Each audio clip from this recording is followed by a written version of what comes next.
Very good morning, all students. So today we are going to study your history 9 chapter, Traders, Kings and Pilgrims. So firstly, we should know about the name of the chapter, that is Traders, Kings and Pilgrims. क्या होता है इनका means, है ना? Traders मतलब होता है व्यापारी, किंग्स आप सभी लोग जानते हैं राजा, and pilgrims is a new word for you. So the means of pilgrim is तीर्थ यात्री, मतलब ऐसे लोग जो दूसरी जगह से यहाँ पर यात्रा करने के लिए आए हुए हों, उनको हम नाम देते हैं पिलग्रिम या फिर तीर्थ यात्री. तो सबसे पहले देखते हैं एक कंडीशन जो दी हुई है. Jagni at the market. Jagni looked forward to the fair in the village. She loved to see and touch the pots and pans of shiny steel, bright plastic bucket, cloth printed with brilliant floral designs, and clockwork toys, all of which came from the city. क्या होता है कि जागनी village में जाती है, village की market में जा रही होती है. मार्केट कह लो या मेला कह लें, विलेज का जो फेयर लगा हुआ था मेला, उसमें घूम रही होती है. तो उसको चीज़ें देख के बड़ी अच्छी लगती है. वो चमकते हुए स्टील के बर्तनों को छू रही होती है, ठीक है, चमकती हुई प्लास्टिक की बकेट्स को देखती है, क्लॉथ प्रिंटिंग को देखती है जिन पे फूलों के डिज़ाइन बने हुए हैं, ठीक है, और अलग अलग प्रकार के टॉयज उसको देखने को मिलते हैं, ठीक है ना. ये सारी चीजें जो थी वो सिटी से आई हुई थी. The man who spread out their weights came in buses and trucks and went back to end of the day. तो एक व्यक्ति था जो कि ये सारा सामान लेके आता था बस या ट्रक के द्वारा, और जब दिन खत्म होता था तब उसको लेके वापस चला जाता था. Why were they always on the move. तो वो ये सोचती थी कि ये हमेशा मूव क्यों करते रहते हैं. She wandered. Her mother explain that they were traders, people who bought things where they are made and sold them elsewhere. ठीक है, तो उसकी मम्मी उसको बताती हैं कि ये लोग क्या है बेटा, ट्रेडर्स हैं, है ना, जो कि कहीं और से चीजें लाकर किसी और जगह पर बेच देते हैं.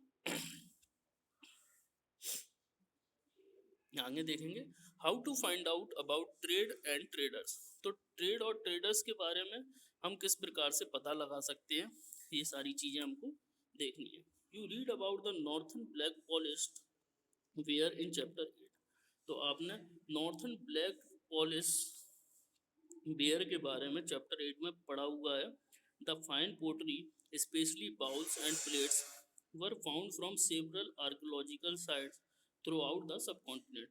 तो क्या देखा हमने कि बहुत अच्छे अच्छे प्रकार के बर्तन वगैरह, बाउल्स और प्लेट्स वगैरह आर्कोलॉजिकल डिपार्टमेंट को हमारे देश में मिले हुए हैं. आर्कोलॉजिकल डिपार्टमेंट का मतलब क्या होता है, पुरातत्व विभाग, मतलब कि जो लोग पुरानी चीज़ों पे रिसर्च करते हैं वो लोग. How do you think it reach these places. तो कैसे वो लोग इन प्लेसेस पे पहुंचे, है ना. Traders may have carried them from the places where they were made to sell them at other places. तो ट्रेडर्स लोग ही वो थे जो कि इन सामानों को किसी और जगह पर लेके आए, बने जे कहीं और थे लेकिन बेचने के लिए किसी और जगह ले आए. South India was famous for gold, spices, especially paper, and precious stones.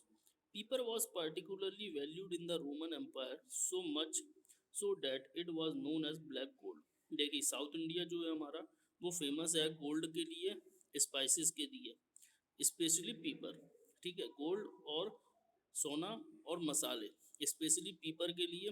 पीपर मतलब काली मिर्च, है ना. एंड प्रीसियस स्टोन्स, और महंगे पत्थरों के लिए भी, जिनको हम लोग नग बोलते हैं, है ना, जो रिंग्स वगैरह में आप लोगों ने देखे होंगे पहने हुए. पीपर को जो है रोमन एम्पायर में बहुत ही ज़्यादा वैल्यू मिली, इसलिए उसका नाम ब्लैक गोल्ड भी रखा गया. So traders carried many of these golds to Rome in ship across the sea and by land in caravans. ठीक है, तो क्या होता था कि जितने भी ट्रेडर्स थे वो रोम लेके जाते थे यहाँ से सामान भर के, शिप के द्वारा, समुद्र से, या फिर जमीन के द्वारा कारवां में, कारवांस मतलब एक ग्रुप में लेके चले जाते थे. There must have been quite a lot of trade as many Roman gold coins have been found in South India. ठीक है, तो इस प्रकार से हमको पता चलता है कि बहुत ज़्यादा ट्रेडिंग हम इंडिया और रोमन एम्पायर के बीच में होती थी, क्योंकि जब खुदाई की गई उस एरिया में तो रोमन गोल्ड कॉइन्स हमको साउथ इंडिया में देखने को मिले। Can you think of how and why these reached India? तो क्या आप सोच सकते हैं कि कैसे और किस प्रकार से ये इंडिया तक पहुँचे हैं? देखते हैं क्या है उसका मतलब result. Traders explored sea routes, several sea routes. Some of these followed the coast. There were other across the Arabian Sea and the Bay of Bengal, where sailors took advantage of the monsoon wind to cross the sea more quickly. देखिए क्या हुआ, जितने भी traders थे उन्होंने बहुत सारे समुद्री रास्ते ढूंढे।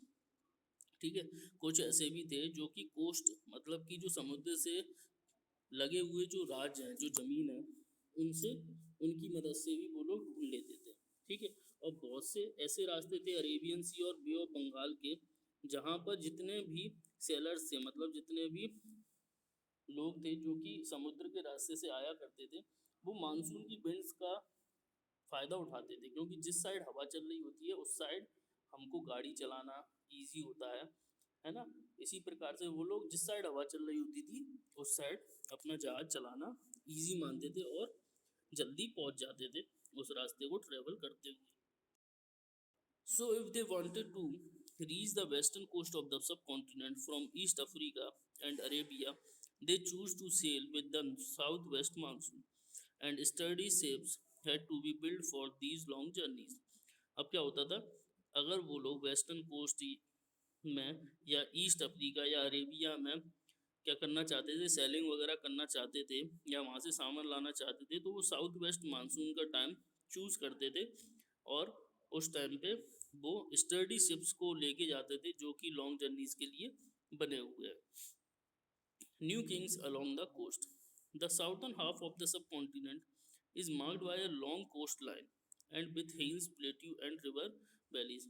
तो जो साउथर्न हाफ है हमारा कॉन्टिनेंट का, वो क्या है, लंबी कोस्ट लाइन बनी हुई है उस पर, लेकिन साथ ही साथ में वहाँ पे कुछ हिल्स भी हैं, प्लेट्यूज भी हैं और रिवर वैलीज भी हैं।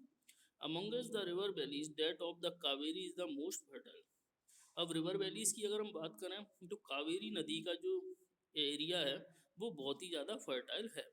Chiefs and kings who control the river valleys and the coast become rich and powerful.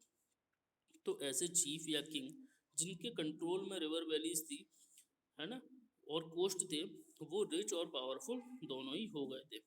Sangam poem mention the मूवेंदर। तो संगम पोयम में भी मूवेंदर के बारे में बताया गया है। This is a Tamil word which this is a Tamil word meaning three chiefs use for the head of three ruling families, the Chola, Cheras and Pandya. देखिए, तो ये एक तमिल वर्ड है, इसका मतलब होता है तीन चीफ होना, किसी भी चीज के तीन हेड होना। ठीक है, जो कि तीन रूलिंग फैमिलीज को दिखाते थे। पहला था चोल, दूसरा चीराज और तीसरा पांड्या। अगर आप मैप देखेंगे पेज नंबर 105 पे तो आपको देखने को मिल जाएगा। Who become powerful in South India around 2300 years ago, जो कि 2300 साल पहले करीब साउथ इंडिया में बहुत ही ज़्यादा पावरफुल रहे हैं। Each of the three chiefs had two centres of power, one inland and one of the coast. ठीक है, तो जितने भी तीन चीफ थे उनके दो सेंटर्स थे पावर के, एक तो जो एरिया था ज़मीन का और दूसरा जो कोस्टल एरिया था उनके पास वो। Of the 6 cities, 2 were very important. इन 6 सिटियों में से दो बहुत ही ज़्यादा इंपॉर्टेंट थी, पूहर और कावेरी पट्टनम, जिनका नाम था पूहर और Kaveri Pattanam. The port of the Cholas and Madurai the capital of Pandya. ठीक है, जो कि कावेरी पट्टनम क्या था, चोलाओं का पोर्ट था एक, और मदुरई कैपिटल था पांड्यास के इलाकों का। The chief did not collect regular taxes, instead they demanded and received gift from the people. तो जो चीफ थे यहाँ के वो रेगुलर टैक्स कलेक्ट नहीं करते थे, उसकी जगह वो क्या कोशिश करते थे कि लोग उनको टाइम टाइम पे गिफ्ट्स देते रहें। They also went on military expeditions and collect tribute from neighbouring area. साथ ही साथ वो मिलिट्री एक्सपेंडिशन के लिए भी बाहर जाते रहते थे और बाहर के नेबरिंग एरिया से ट्रिब्यूट कलेक्ट करते रहते थे। They kept some of the wealth and distributed the rest among us their supporters, including member of their families, soldiers and poets. अब क्या होता था, जितना भी पैसा आया है उसमें से ये कुछ अपने लिए रख लेते थे, है ना, और बाकी का जो बचा हुआ था वो लोगों में डिस्ट्रीब्यूट करते थे। डिस्ट्रीब्यूट किस में करते थे? सपोर्टर जो इनके थे उनके पास, कुछ फैमिली के मेंबर्स, सोल्जर्स और पोएट्स जो थे उनके बीच में डिस्ट्रीब्यूट कर दिया जाता था। Many poets whose compositions are found in the Sangam collection composed poem in praise of chiefs who often rewarded them with precious stones, gold, horses, elephant, chariots and fine cloth. तो बहुत से poets थे जिन्होंने संगम collection में बहुत सारे composition किए, जिसमें उन्होंने बताया कि उनके जो चीफ थे उन लोगों ने किस प्रकार से उनको प्रीसियस चीज़ें गिफ्ट में दी है, जैसे स्टोन हो गए precious, gold, horse, elephant, chariot और फाइन क्लॉथ गिफ्ट में दिए हैं। Around 2000 years later, a dynasty known as the Satavahanas become powerful in western India. ठीक है, करीब 200 साल पहले एक डायनेस्टी थी जिसका नाम था सतवाहनास, जो कि वेस्टर्न इंडिया में बहुत पावरफुल हो गई।